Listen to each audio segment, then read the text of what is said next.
ఈ కార్యక్రమాన్ని సక్రమంగా అందరికీ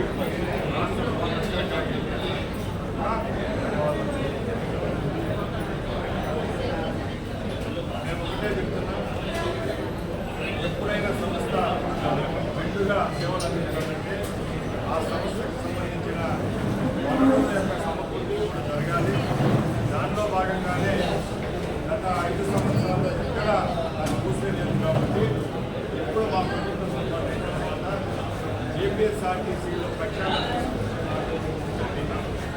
దానిలో భాగంగా వచ్చే 1.5 సంవత్సరంలోనే 2000 నుంచి 2500 ఎలక్ట్రిసిటీ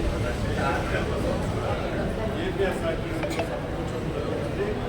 గౌరవ ముఖ్యమంత్రి చంద్రబాబు నాయుడు గారి ఉద్దేశం, ఆయన కళ ఒకటే, గ్రామసీమల్లో నడిచే పల్లె వెలుగు బస్సుల్లో కూడా రైలు స్టేషన్లో ప్రయాణికులు ట్రావెల్ చేయాలనేదే ఆయన ఒక సంకల్పం పెట్టుకున్నారు. అది కూడా ఈ 4 సంవత్సరాల్లో ఏపీఎస్ఆర్టీసీ ద్వారా ఆ సంకల్పం నెరవేరుతుంది. Thank you.